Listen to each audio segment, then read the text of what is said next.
ডাকসু নির্বাচনের সর্বশেষ খবর হচ্ছে লন্ডন থেকে ডাকসু নির্বাচনের ভোটের ফলাফল পাল্টে দেওয়ার চেষ্টা চলছে।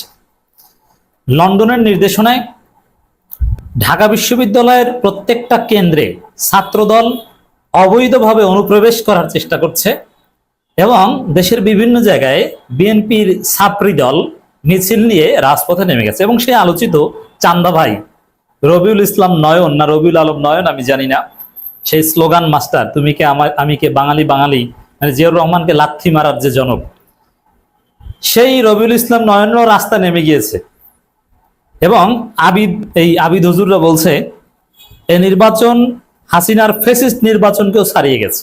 আচ্ছা দেখেন, অনেকে জিজ্ঞেস করেন যে ভাই আপনার এত তথ্য পান কোথায়? হ্যাঁ, আমাদের কাছে অনেক গোয়েন্দা তথ্য থাকে, অনেক তথ্যই আমরা জানি, দ্যাটস ডিফারেন্ট। কিন্তু ফলাফলের তো আগাম তথ্য জানা সম্ভব না, কারণ ফলাফল গণনা ছাড়া তো আর সঠিক তথ্য জানা যায় না। কিন্তু নির্বাচনে শিবির জিতবে, ছাত্রদল গোহারা হারবে, এগুলো আমরা জানি কিভাবে? এগুলো জানতে পলিটিক্যাল সায়েন্টিস্ট হওয়া লাগে না, ছাত্র দলের নেতাদের আচার আচরণ বক্তব্যের দিকে তাকালেই বুঝতে পারেন। আচ্ছা, যদি এই নির্বাচনে শিবিরের ছাত্রদলের ন্যূনতম বিজয়ের সম্ভাবনা থাকতো, তাহলে তারা এই নির্বাচনকে হাসিনার ফেসিস্ট নির্বাচনকে ছাড়িয়ে গেছে কথা বলতো, এই নির্বাচনের বিরুদ্ধে প্রশাসনের বিরুদ্ধে মিছিল করত। এবং যাই করুক না কেন, সর্বশেষ খবরটা একটু বলি আপনাদেরকে। দর্শক, আপনারা অনেক উদ্বেগ উৎকণ্ঠা নিয়ে কেউ জায়নামাজে বসে আছেন, আল্লাহর কাছে দোয়া করছেন, আমাদের আলোচনা শুনছেন। মুহূর্তে মুহূর্তে নাটকীয়তা, এবং এই নাটকীয়তা সৃষ্টি করছে ছাত্রদল বিএনপি। দেশব্যাপী চট্টগ্রামে স্বেচ্ছাসেবক দল মিছিল করছে, অবস্থান নিয়েছে। আমি বলছি না যে দেশব্যাপী এর উত্তেজনা ছড়িয়ে পড়েছে। পল্টন থেকে মিছিল নিয়ে ঢাকা বিশ্ববিদ্যালয় থেকে আসে। হ্যাঁ, জামাতের লোকজন আছে ঢাকা বিশ্ববিদ্যালয়ের চারপাশে, দ্যাটস রাইট, কিন্তু তারা মিছিল টিছিল কিছু বলছে না। এখন সর্বশেষ চেষ্টা বিএনপি ছাত্রদল কি করছে? ঢাবি ভিজির উপর মনস্তাত্ত্বিক চাপ প্রয়োগের চেষ্টা করছে। এই যে দেশের বিভিন্ন জায়গায় বিএনপি রাজপথে নেমে যাওয়া এবং ঢাকা বিশ্ববিদ্যালয় মুখে চারদিক থেকে মিছিল নিয়ে আসা, বাংলা মোটর থেকে, পল্টন থেকে, সেই নয়নরা রাস্তা নেমে গিয়েছে, এগুলোর মধ্য দিয়ে এবং ঢাকা বিশ্ববিদ্যালয়ে একের পর এক ছাত্রদল মব সৃষ্টি করার চেষ্টা করছে। তারা ওই টিসি কেন্দ্রে ঢোকার চেষ্টা করছে, গেট খুলে দিয়েছে, তারপর আর ঢুকবে না, কারণ ওখানে ঢুকে কোনো লাভ নেই। এরপরে বিভিন্ন কেন্দ্রে ঢোকার চেষ্টা করছে, শিক্ষার্থীরা আবার সেখানে অবস্থান নিয়েছে, ঢুকতে পারছে না, একে একে এতিমের মতো খালি হাতে ফিরছে। কেন্দ্রে ঢুকে বিশৃঙ্খলা সৃষ্টি করবে, পারছে না। টোটাল ঢাকা বিশ্ববিদ্যালয় সজাগ দৃষ্টিতে সজাগ আছে, কোনো ভিতরে বসে কোনো আকাম করতে পারছে না। যে কোনো সময় ছাত্র দলের অপকর্মের বিরুদ্ধে সাধারণ শিক্ষার্থীরা ফুঁসে উঠতে পারে, সাধারণ শিক্ষার্থীরা রাজু ভাস্কর্যে জড়ো হতে পারে এবং ছাত্রদল ধাওয়া খেয়ে ক্যাম্পাস ছাড়তে বাধ্য হতে পারে। এরা যদি নোংরামি না থামায়, বিশেষ করে এনসিপির এই গণতান্ত্রিক ছাত্র সংসদের ছেলেরা, তারা ঢাকা বিশ্ববিদ্যালয়ের ভিসির সাথে যে ছাত্র দলের চরম বেয়াদবি, এটা কিছুতেই মানতে পারছে না। সার্জিস আলমরাও বার্তা দিয়েছে, এটা সহ্য করা যায় না। অতএব ঢাবি ভিসির সাথে বেয়াদবির ফল ছাত্র দলকে পেতে হবে। ছাত্রদল তো নির্বাচনে কারচুপির অভিযোগ তুলে দুই একটা মিছিল টিছিল করবে, ওই নৈতিক গ্রাউন্ডে হারিয়ে ফেলেছে। ঢাবি ভিসির সাথে বেয়াদবি করে এবং বিভিন্ন জায়গায় মব করে, বিশেষ করে সে মানামি ম্যাডামের সাথে বেয়াদবি করে।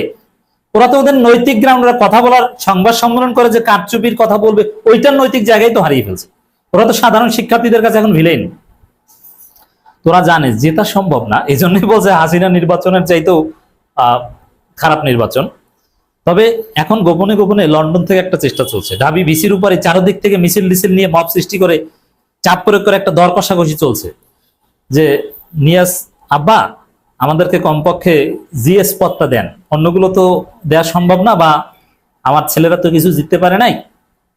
এখন ঢাকা বিশ্ববিদ্যালয়ে তারেক রহমানের লোকের অভাব নাই, ভোট পাল্টে টাল্টে কোন রকম জিএস পদটা ছাত্রদলকে দাও, আর সব জায়গায় ছাত্রদলকে ফোর্থ থার্ড বানাইও না, একটু সেকেন্ড হওয়ার ব্যবস্থা করে দাও, কারণ সেকেন্ড হলে মান সম্মান থাকে, সামনের বার জেতার সম্ভাবনা থাকে। আর এবার যদি থার্ড ফোর্থ হয় আবির, তাহলে সামনের বার নির্বাচনে ছাত্রদলকে কেউ গুনবেই না, ছাত্রদলকে নিয়ে কোনো হাইপই থাকবে না, আলোচনাই থাকবে না।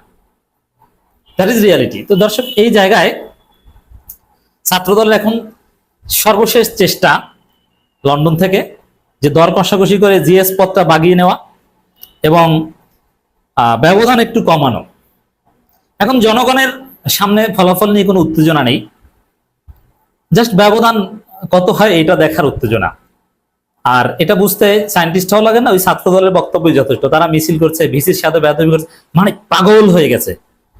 কুকুর ভাদ্র মাসে যেরকম পাগল হয়ে যায়, র্যাটলেস আচরণ করে, ছাত্র দলের VP candidate, GS candidate, AGS candidate, ছাত্রদের কেন্দ্রীয় সভাপতি, সেক্রেটারি, ঢাকা বিশ্ববিদ্যালয় শাখা সভাপতি, এরা সেই ভাদ্র মাসের কুকুরের মতো আচরণ করছে, কোনো মানে মাথা ঠিক নাই। আমার বন্ধু একসাথে দীর্ঘদিন জয় বাংলার স্লোগান দিয়েছি মধুর ক্যান্টিন সহ বিভিন্ন জায়গায় অপরাজয় বাংলার সামনে, সেই স্মৃতি আজকে মনে পড়ছে। ঢাকা বিশ্ববিদ্যালয় ছাত্র দলের সভাপতি আর আমি পাশাপাশি দাঁড়িয়ে স্লোগান দিয়েছি, কত জয় বাংলার স্লোগান, ছাত্রলীগের মিছিলে গেছি। কলা ভবনের পশ্চিম পাশে দাঁড়িয়ে আমি ছাত্রলীগের তৎকালীন বিশ্ববিদ্যালয় সভাপতির সাথে কথা বলার ব্যবস্থা করিয়ে দিয়েছি। আজকে ঢাকা বিশ্ববিদ্যালয় সভাপতি, আমার সেই বন্ধুর মাথা ঠিক নাই, কপাল ঘোচানো, ভিজির সাথে বেয়াদবি করে ফেলে এবং বের হয়ে বলে যে পিটানো দরকার। মানে মাথা ঠিক নাই, কাজ করছে না। কি অবস্থা! আমি ছাত্র দলের সভাপতি থাকতে ছাত্রদল রাজনীতি থেকে এভাবে হারিয়ে যাবে? সেকেন্ডও হতে পারবে না। একটু কম্পিটিশনে আসলে তো হতো, অল্প ব্যবধানে হারলে তো হতো, কিন্তু ঢাকা বিশ্ববিদ্যালয় রব উঠেছে, বিপুল ব্যবধানে হারবে। ছাত্রদলের ভিতরে নির্বাচনের ফলাফল ঘোষণা আগেই নির্বাচন বর্জন বা ফলাফল বয়কটের ঘোষণা নিয়েও কথা চলছিল, কিন্তু ওদিকে লন্ডনে কেউ কেউ আবার বলছে না না, ফলাফল বয়কট এত তাড়াতাড়ি করো না, অন্যভাবে নাটক করো। এ মানে ডিলেমার মধ্যে পড়েছে, উভয় সংকটের মধ্যে পড়েছে। নানান চেষ্টা করেছিল, গত রাতে উত্তরায় অনেক ব্যালট বক্সে সিল টিল পিটিয়েছে, কিন্তু পারেনি, সব জায়গায় ধরা পড়ছে। দর্শক, এখানে বহিরাগত কারে নাকি ধরছে, বলে যে শিবির, এটা বলে প্রক্টরের কাছে দিয়ে আনা, মানে একটা বিশৃঙ্খলা সৃষ্টি করে ফলাফল পাল্টে কমপক্ষে জিএস পদটা নেওয়ার একটা চেষ্টা চলছে। এই জন্য নানান ভাবে মব সৃষ্টি করছে। দর্শক, ওই সাদিক কায়েম সেই কোন জায়গায় নাকি ভোট কেন্দ্রে ঢুকেছেন, এটা নিয়ে ওরা প্রচারণা চালাচ্ছে যে আমরা ঢুকতে পারবো না, সাদিক কায়েম ঢুকে কেন? আরে ভাই, এই মিথ্যাচার তো 5 মিনিটও টিকলো না। সাদিক কায়েম তো ঢুকে নাই। সাদিক কায়েম ওখানে কনসার্ন জানাতে গিয়েছে, ভোট গণনার আগের কথা এটা, যে কই এখানে তো কেউ নাই, অনেকে চলে যাচ্ছিল, কেন চলে যান, সবাই থাকেন। মানে বিএনপি পন্থীরা অন্যান্য শিক্ষকদের বলে যে আপনারা বাসায় যান, আমরা আছি, তারপরে তারা ওইখানে রেগিং করবে বা অথবা উল্টে পাল্টে দিবে। তো সাদিক ক্যামেরা এই কনসার্নটা জ্বালিয়ে কয়েক মিনিটের মধ্যে চলে এসেছে। ওখানে ভিতরে ভোট গণনা দেখতে অবস্থান নেয়নি এবং ভিতরে যাওয়া যে অযৌক্তিক, এটা সংবাদ সম্মেলনে বলেছে এবং শিবির কঠিন বার্তা দিয়েছে যে না, কোনো কাজ ক্যাম্পাসে বিশৃঙ্খলা সৃষ্টির চেষ্টা করা হলে কঠিন পরিণতি হবে, হাসিনার চাইতে কঠিন পরিণতি হবে, এক প্রকার থ্রেট দিয়েছে। এবং শিবিরের বিরুদ্ধে সবথেকে যে বড় অভিযোগ, কোনো অভিযোগ তো নাই, যেটা বানিয়েছে যে সাদিক ক্যাম্প ফরহাদের নামে সিলমারা ব্যালট, সেই রোকেয়াল টিএসসির ঘটনা। তো সেখানে সবকিছু প্রমাণ হয়েছে যে এটা নাটক।